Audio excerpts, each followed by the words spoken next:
Olá, meus amigos, tudo bem? É um prazer estar aqui mais uma vez para continuar o nosso tema maravilhoso com base no mistério da profecia. Hoje vamos falar sobre o capítulo 13 desse livro maravilhoso e o título é Homens que Pensam Ser Deus. Esse é um tema forte, hein? Bem forte. Prepare o seu coração para desvendar o mistério da profecia de hoje. Esse tema, ele começa na página 213 e vai até a página 228. É, portanto, um capítulo bastante interessante que eu gostaria que você prestasse muita atenção.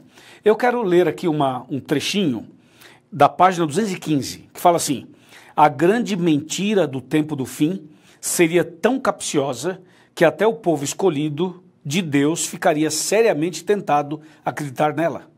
Olha que frase! Você ouviu isso? Agora eu vou te citar outro texto, na página 216, que fala assim: os movimentos religiosos enganadores crescerão sempre que a igreja careça de poder espiritual.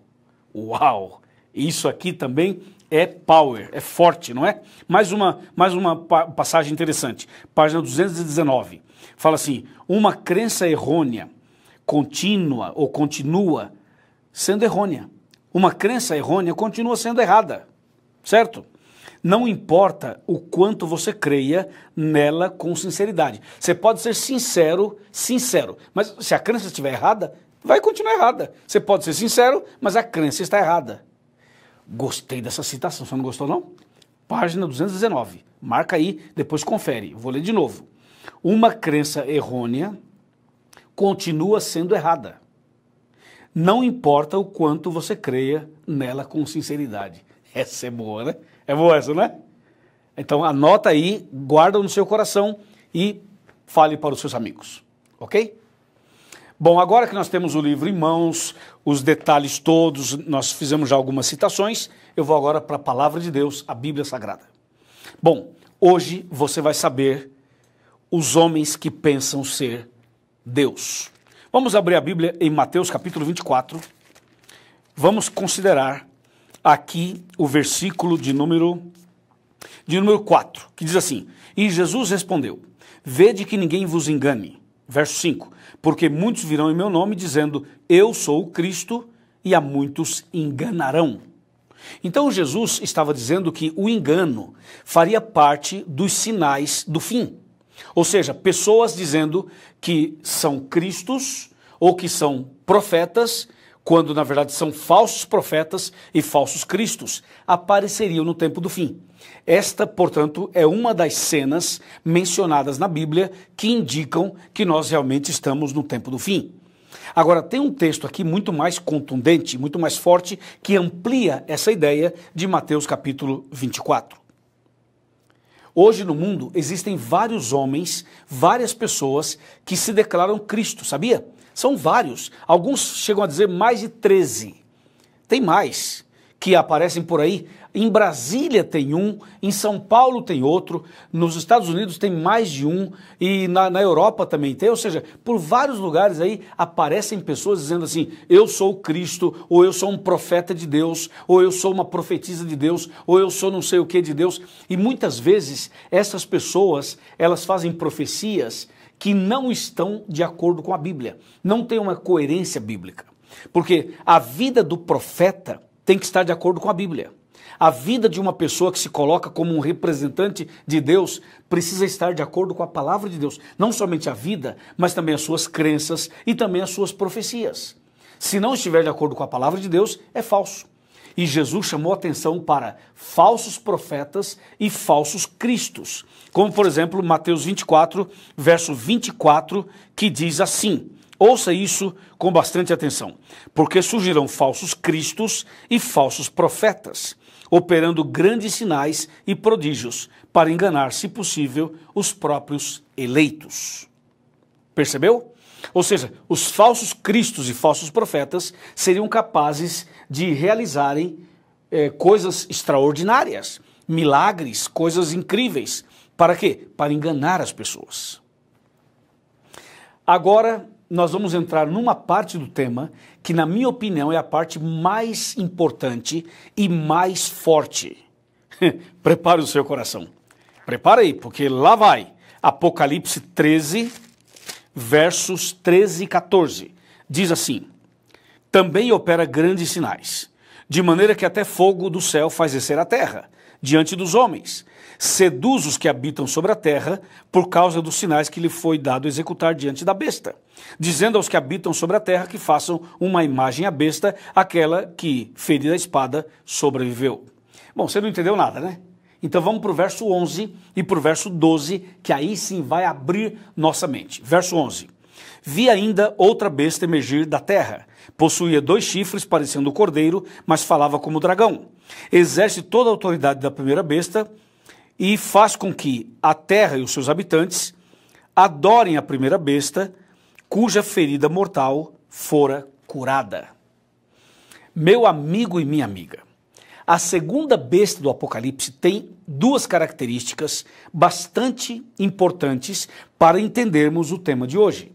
Você percebeu que a segunda besta tem aparência de cordeiro e fala como dragão. Uma perguntinha para você. Quem é o cordeiro na Bíblia? De acordo com a Bíblia, o cordeiro é Jesus. João 1,29 fala assim: Jesus é o cordeiro de Deus que tira o pecado do mundo. Jesus é o cordeiro. E quem é o dragão? De acordo com Apocalipse 12, de 7 a 9, o dragão é Satanás. Agora perceba, a segunda besta tem aparência de cordeiro e fala como dragão. Ou seja, aparência de Jesus, mas é o diabo. Parece com Cristo, mas é Satanás. Parece bom, mas é mal. Parece certo, mas é errado. Parece luz, mas na verdade são trevas. Parece céu, mas é inferno. Parece o caminho certo, mas é o caminho errado. Parece que é, mas não é. Entendeu? Então a segunda besta tem essa característica de hipocrisia, de falsidade, aparência de cordeiro e fala como dragão. Eu pergunto a você, não é essa também uma luta diária de cada um de nós? Porque uma das grandes lutas dos seres humanos, especialmente dos religiosos, é que haja uma coerência entre a teoria e a prática, entre o que a pessoa fala e o que a pessoa faz. Um dos grandes problemas hoje é quando não há coerência na vida do cristão. Ele fala uma coisa e faz outra. Ele prega uma coisa e vive outra. Essa contradição é que nos mostra a natureza da segunda besta. A segunda besta tem a aparência de cordeiro e fala como dragão. E esse é o grande problema do ser humano. O grande problema do ser humano é esse, é tentar viver aquilo que ele ensina, aquilo que ele crê. E a grande luta é que a maioria das pessoas não conseguem praticar aquilo que creem, não conseguem viver aquilo que sabem. Então, essa vida de incoerência acaba sendo um desserviço em favor do Evangelho, acaba sendo um problema para a vida da igreja e para a vida da evangelização. E esse é o grande problema da segunda besta do Apocalipse. E não somente da segunda besta, é também o grande problema do falso profeta e do falso Cristo. Por que ele é um falso Cristo? Porque ele parece Cristo, mas ele não é Cristo. Por que ele é um falso profeta? Porque ele parece ser um profeta verdadeiro quando ele é falso. Entendeu? E a segunda besta do Apocalipse tem exatamente essas características. E aqui, com essas características de falsidade, de parecer uma coisa e ser outra, é com essa estratégia que o diabo vai enganando as pessoas. É com essa estratégia que o inimigo vai conduzindo as pessoas para a perdição. Então voltamos ao livro O Mistério da Profecia. Voltamos a ele para você considerar comigo algumas coisas interessantíssimas do livro. Por exemplo, na página 218, nós temos aqui um subtítulo que é assim, um vislumbre do futuro. E o outro é como identificar falsos movimentos religiosos.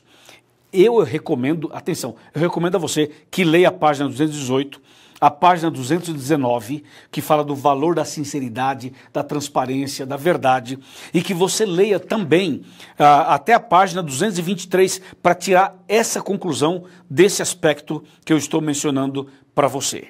Ok? Então voltamos para a Bíblia, para Apocalipse 13. Aonde você percebe que a grande estratégia de Satanás é enganar as pessoas com essa forma, aparência de uma coisa, quando na verdade é outra.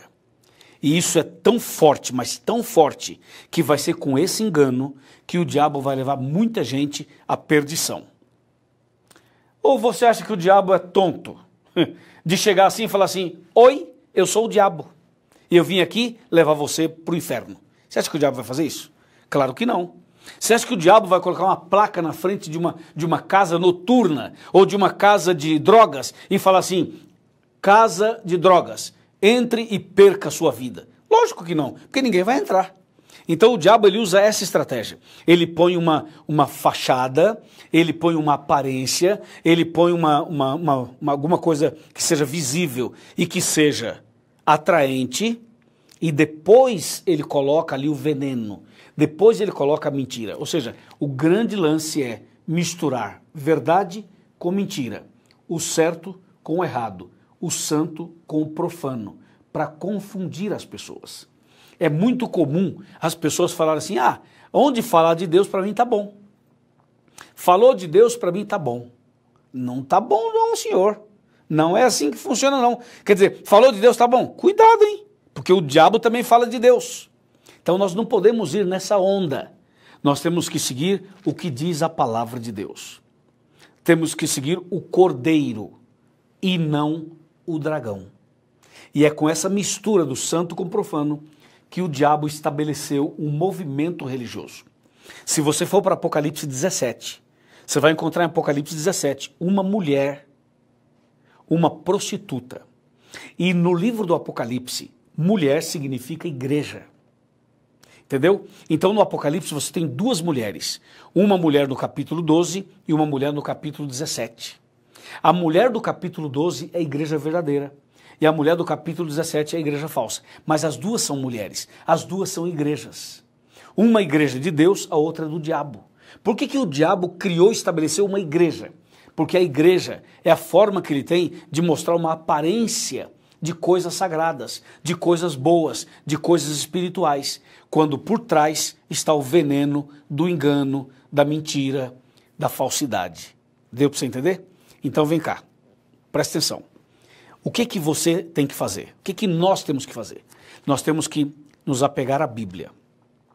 Nós temos que nos manter à palavra de Deus. Manter o que está escrito aqui. Seguir o que está escrito na Bíblia. Por exemplo, Apocalipse 12, 17. Olha o que diz aqui o 12, 17. Fala assim, irou-se o dragão contra a mulher. Irou-se o diabo contra a igreja. E foi pelejar com os restantes da sua descendência. Os que guardam os mandamentos de Deus e têm o testemunho de Jesus.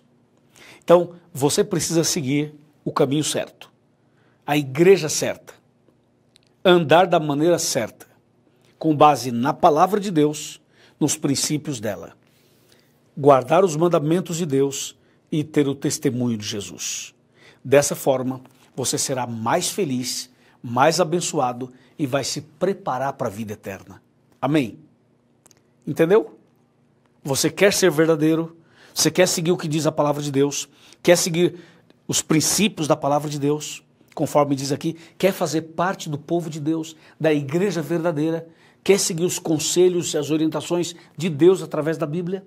Se você deseja isso, levanta a mão aonde você está. Isso, levanta a mão, fala, pastor, eu quero seguir o certo, eu quero seguir a verdade, eu quero andar com Jesus, eu quero obedecer os mandamentos dele, eu quero fazer parte da igreja verdadeira. Levante a sua mão. Muito bem, vai, levante a sua mão. Muito bem, parabéns. Então feche os seus olhos, vamos orar. Querido Pai Celestial, obrigado porque essa pessoa levanta a mão e abre o coração, aceitando e tomando a decisão importante de fazer parte do teu povo e seguir a verdade e não as mentiras. Eu entrego nas tuas mãos este homem, esta mulher, este jovem, esta família. Em nome de Jesus, amém. Amém. Agora aparece aqui na sua tela um link, encontreumaigreja.com.br, faça um clique aqui, localize uma igreja adventista mais perto de você e faça-nos uma visita. Você é meu convidado, você é minha convidada especial para conhecer a igreja e estudar mais a palavra de Deus. Forte abraço, Deus te abençoe e nos encontramos no próximo tema.